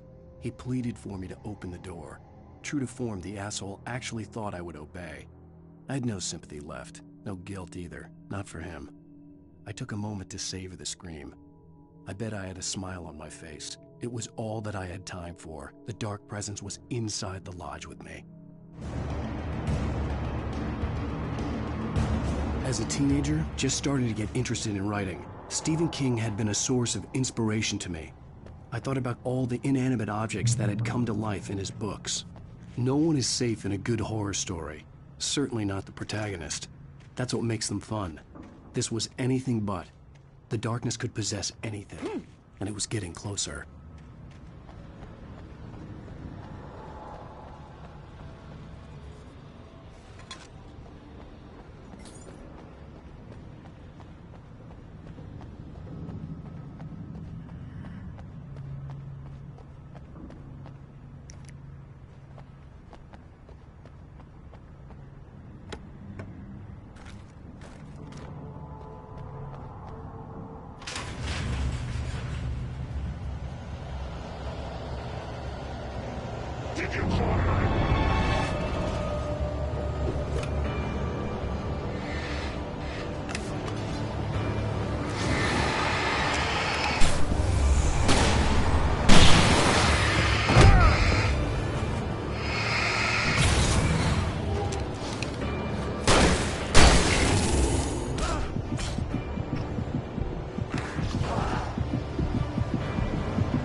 We take the facts of our existence for granted, unaware that they are merely a thin veneer of desperate self-delusion, covering a vast cosmos of madness and horror. All too often, the stars are right. In Night Springs. Tonight's episode, a family occasion. Journalist Alvin Derleth's trip to study the local customs of an insular community in Night Springs has been less than successful. Until tonight. Well, I'm glad you changed your minds about this. Ancient customs, local mythology. My editor loves this kind of stuff. Well, Mr. Derleth, we don't want to feel like we're on exhibition. But you have demonstrated the seriousness of your intent. Oh, I am serious. Really, just do your thing. I'll stay out of your way and observe. Actually, I thought you could assist us. I'm afraid we are a man short. It would provide you with an intimate perspective. Could I really? Of course, Mr. Derleth. Well, I guess that's the least What would I have to do? Oh, here. Let me show you with a kiss.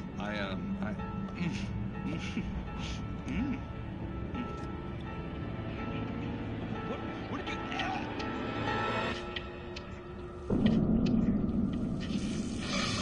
Oh, Mr. Derleth, you have well pleased Nixie Perka, the dweller in flesh. Your body shall host his 1,000 young, and all shall be glory.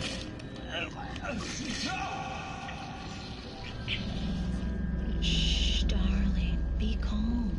Shh. Alvin Derleth learned a harsh lesson. If you go looking for mythology, it may come looking for you. And such quests always bear fruit. In Night Springs.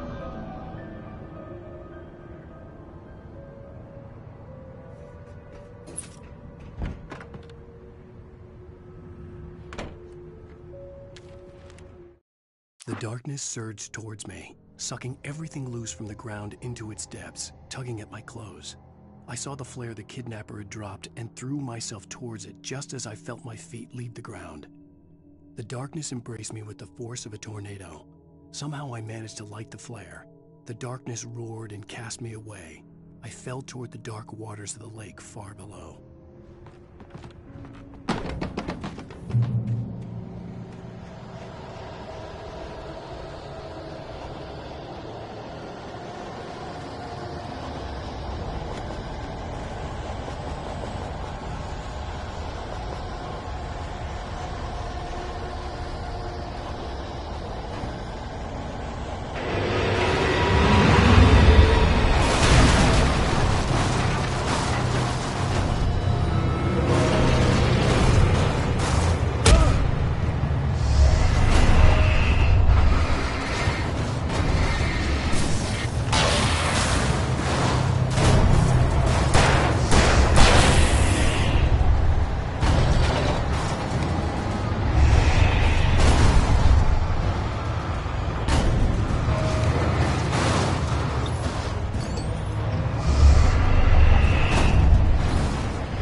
never been this glad to see the sunrise.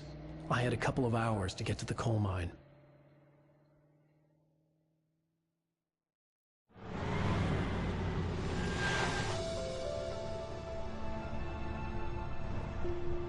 The coal mine wasn't far now.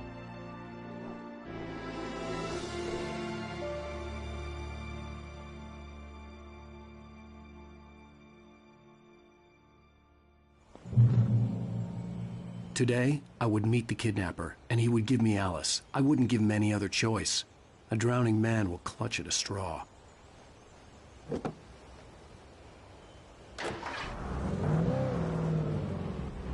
Little by little, without realizing it, I'd come to believe that the story in the manuscript was coming true. The current of its narrative had taken me deeper and deeper into dark waters. Alice had been taken from me. Barry was probably in jail. I was a fugitive from the FBI. The whole world taken over by the Dark Presence was trying to destroy me. It all felt real, but it matched a textbook case of insanity.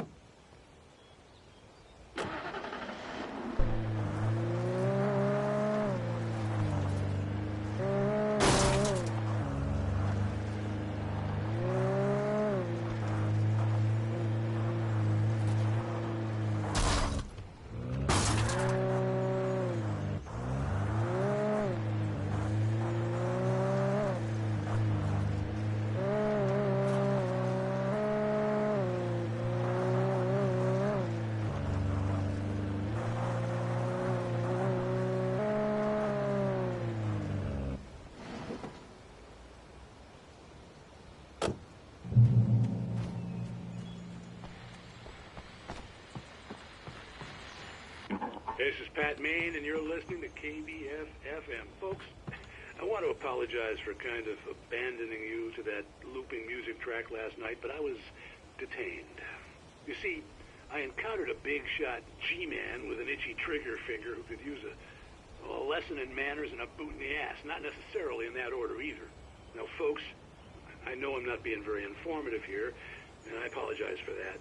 I really should just keep quiet, but I'm just so peeved right now, because some people just shouldn't be carrying badges.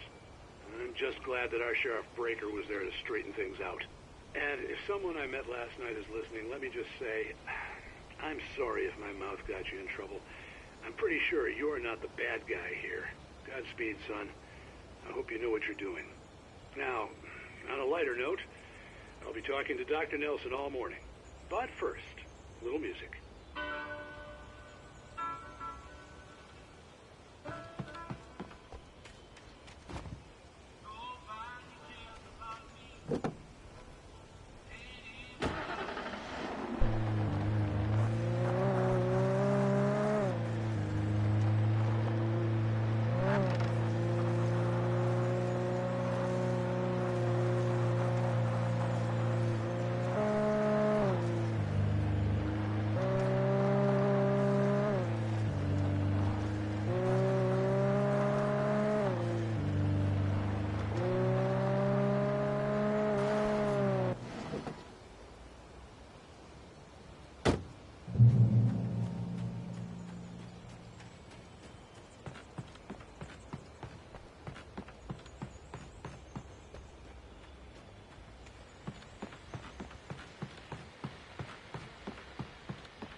Welcome back to KBF-FM. Hope you enjoyed that tune. Now, Doc, you were talking about life and finding that special someone, that soulmate. Well, you were talking about that. I was saying I don't buy it. Well, see, to me, that's strange, because I always pegged you as a hopeless romantic. You got me there, Pat. But I think love's where you look for it. And you need to do a lot of looking, sure. But the idea that there's that one special person out there for you, and if you miss that chance, it's gone forever, and you're forever incomplete. I mean, isn't that depressing? Or, heck, childish even? There's plenty of fish in the sea. And apparently a fisherman has a fishing analogy for everything, but what you're saying, isn't that a little harsh? Well, no. What I am saying is that your potential for finding that connection isn't limited to what's essentially a chance encounter. How is that harsh? Yeah, well, I guess that's a nice thought, but let me say something personal here. Okay. Now, well, I don't disagree with you exactly, but I can't really fit that together with what I feel, what I felt for someone, because she was the one. She was. And I let her drift away from me. Maybe I didn't put in the work, I don't know, but, well, since then, and it was a long time ago, but since then there hasn't been anyone, not like her. And I'm not saying I dwell on her or haven't moved on. I like my life. I'm not living in the past, but I do miss the way she completed me. You can't argue with the heart, Pat. I'm sorry, folks. I had kind of a scary experience last night, and let's just say it's shaken a few things loose.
For Mott, spying on the writer on the ferry had been a disappointment.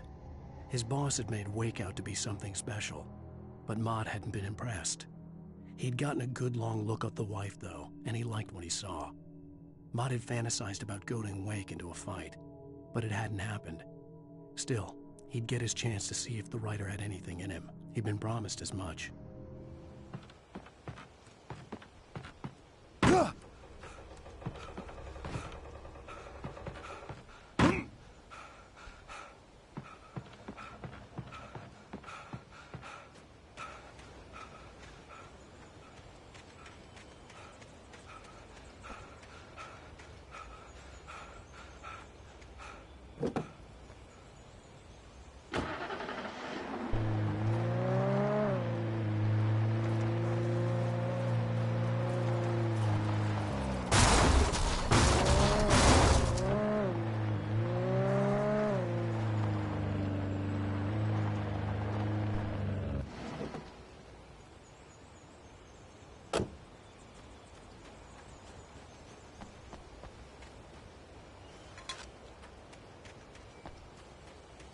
I was early. I was supposed to meet the kidnapper at noon in the main building. The coal mine was quiet. It was a museum now. With Nightingale gone and the night wind blowing in through the broken studio window, Maine stared at Sarah. The sheriff looked away. Maine's voice shook with barely controlled anger. That boy's doing more drinking than thinking. I hope you know what you're doing, Sarah. He's got a sickness in his eyes. You take my word for it. He wants Wake for a reason, and it's not for anything good.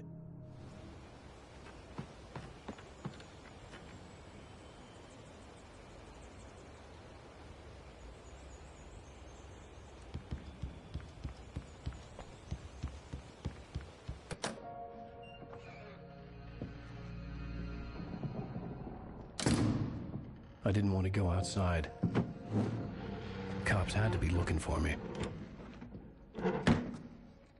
The noon sun turned the place into a sauna. The day dragged on. Different scenarios ran through my mind. Ways of how I'd torture the kidnapper to get Alice back. Or the different horrible things he could have done to her. I imagined her dead. I had no way of knowing she was still alive. It was killing me. I was running on blind hope. It was all a waste of time. The bastard never showed up.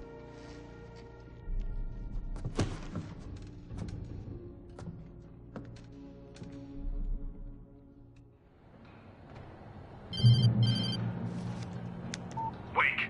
Where the hell are you? Change of plans. You know where Mirror Peak is? It's a big mountain north of where you are. You follow the path from the mine, you can't miss it. There's a lookout point there. I'll be waiting. I'm through being jerked around by You you. want to see your wife alive? Because if you do, you better watch what you say to me. Do we understand each other? I want to talk to Alice. Yeah, and I want the manuscript. Don't keep me waiting, Wake.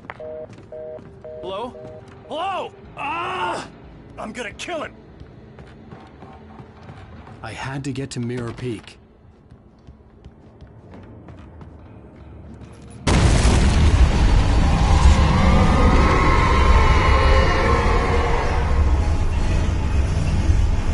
It was close. Maybe closer than ever before.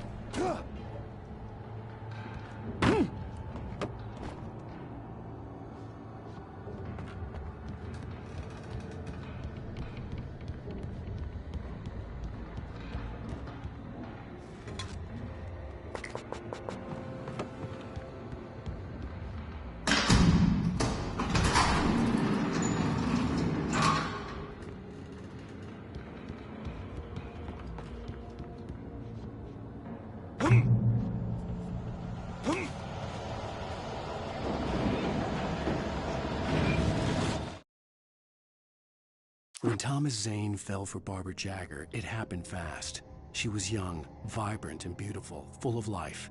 He had never been a very happy man, and without any seeming effort, she had changed all that. Zane felt good for the first time in his life. Everything she did was another piece of a jigsaw puzzle he hadn't even known he'd been missing. And best of all, she made the words flow, strong and sharp. She was his muse.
The only way to reach the hillside ahead was to go through the building. I had to find a way to avoid electrocution.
Some of the taken retained echoes of their former selves, but these were just the nerve twitches of a dead thing. Nothing remained but a shell covered and filled with darkness. In most cases, these puppets were enough for the purposes of the dark presence. But for anything more elaborate, as with the writer, it was different. It needed his mind. And so rather than taking him over completely, it merely touched him.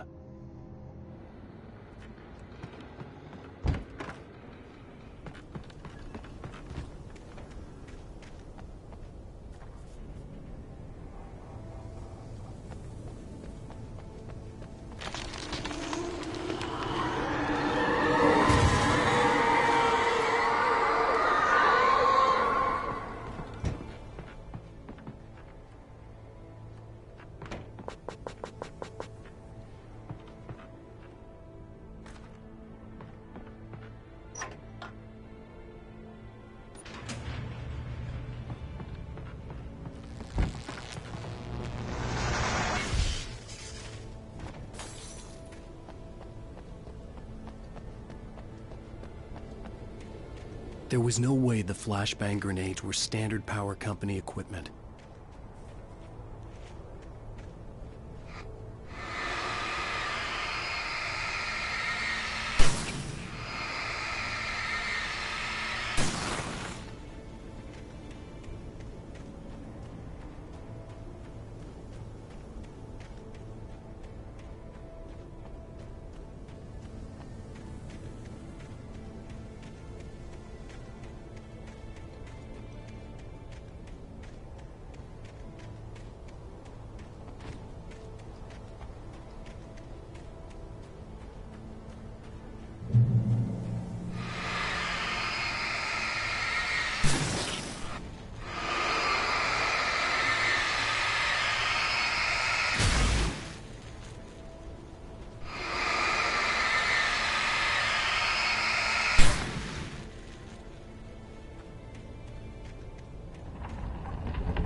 I stared through the bars of the jail cell. Barry stood behind me, swaying on his feet, looking as ill as I felt. Agent Nightingale stood on the other side of the bars with Sheriff Breaker.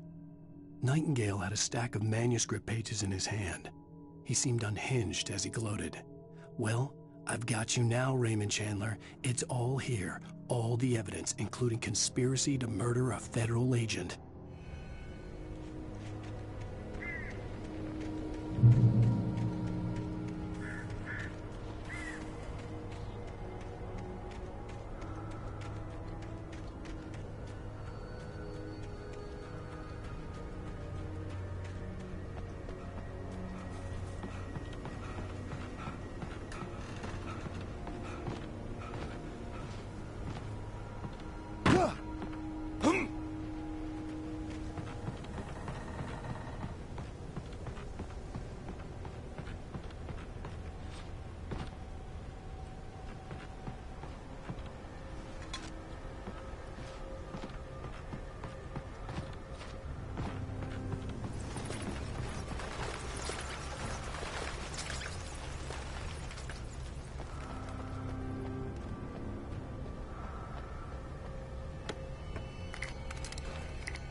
I had no real plan.